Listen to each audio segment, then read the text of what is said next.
2000년대부터 2000년대 초반까지 연매출 4천억 원을 달성하면서 외식업 1위였죠. 하지만 2024년 피자헛은 실적 악화에 210억의 점주들 소송 패소, 결국 법원에 회생 절차까지 신청하게 되었습니다. 하지만 가맹 점주들은 이 회생 절차가 경영 정상화가 아니라 법적 책임 회피 목적이라고 강하게 반발하고 있습니다.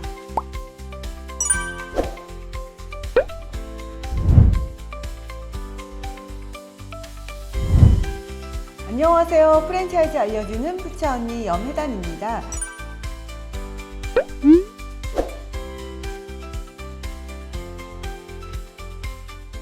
오늘은 최근에 한국 피자헛이 회생 절차에 들어가면서 피자 시장이 많이 바뀌고 있거든요. 그래서 프랜차이즈 피자 시장이 어떻게 변하고 있고 경쟁사들은 어떻게 살아남고 있는지 현실적으로 정리해 드리도록 하겠습니다. 예전에 어렸을 때 보면 친구들이랑 생일 파티를 하면 꼭 갔던 곳이 피자헛이고 피자집이었는데요. 피자헛은 1985년 이태원에 1호점을 오픈한 이후로 90년대부터 2000년대 초반까지 연매출 4천억 원을 달성하면서 외식업 1위였죠. 하지만 2024년 피자헛은 실적 악화에 210억의 점주들 소송 패소, 도미노 피자, 파파존스 같은 글로벌 브랜드와 경쟁이 심화되었고요. 결국 법원에 회생 절차까지 신청하게 되었습니다. 하지만 가맹 점주들은 이 회생 절차가 경영 정상화가 아니라 법적 책임 회피 목적이라고 강하게 반발하고 있습니다.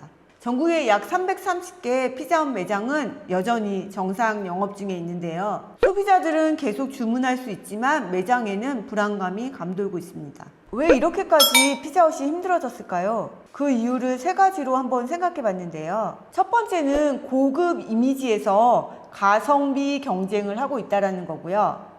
예전에는 피자헛, 도미노 피자, 미스터 피자 정말 고급 외식 이미지로 시장을 이끌었는데 하지만 최근에는 저가 피자, 또 배달 전문 피자, 동네 가성비 좋은 피자집들이 우르르 생기면서 사람들은 더 싸고 금방 오는 피자집을 찾게 되었습니다. 두 번째는 1인 가구 배달 시대, 메뉴 혁신에 실패했기 때문인데요. 피자하면 여럿이 먹는 음식에서 이제는 1인 피자, 작은 피자, 혼밥 피자로 트렌드가 바뀌었어요. 기존의 여러 프랜차이즈 본사에서도 뒤늦게 1인 피자, 할인 피자, 배달 강화 등 노력을 했지만 이미 시장의 주도권은 저가 배달 브랜드로 주도권이 넘어갔기 때문입니다. 세 번째는 소비자의 눈높이 변화입니다. 프랜차이즈 피자는 왜 이렇게 비싸지? 할인 이벤트는 많이 하는데 원래 가격이 너무 비싸. 코스트코 피자, 나폴리 피자, 동네 피자 대체 메뉴들이 넘쳐나면서 굳이 프랜차이즈 피자를 고집할 이유가 없어졌어요. 피자헛이 이렇게 된 거는 한 피자 브랜드만이 문제가 아니거든요. 한국 프랜차이즈 피자 시장 전체가 경쟁 심화, 소비자 트렌드 변화, 가맹 점주와 본사 갈등, 경영 투명성 이슈까지 한꺼번에 직면하게 된 겁니다.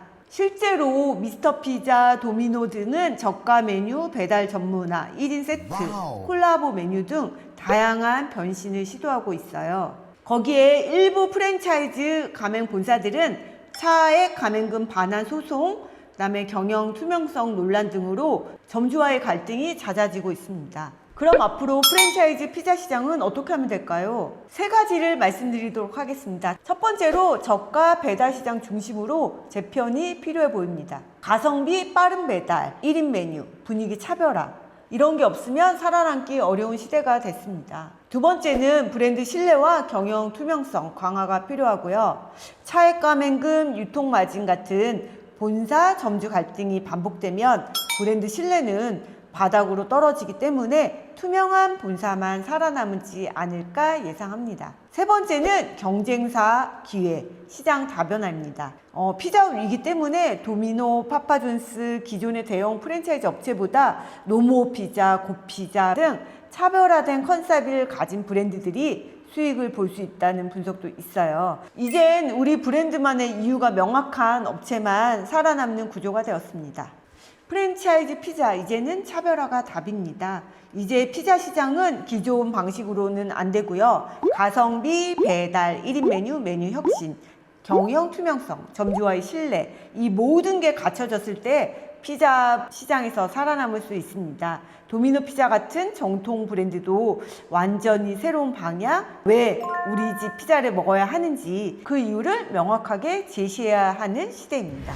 오늘은 피자헛이 왜 이렇게까지 됐는지랑 한국 피자 프랜차이즈들의 현실에 대해서도 알아봤는데요. 오늘 내용도 좋으셨다면 구독, 알림 설정, 좋아요 부탁드리고요.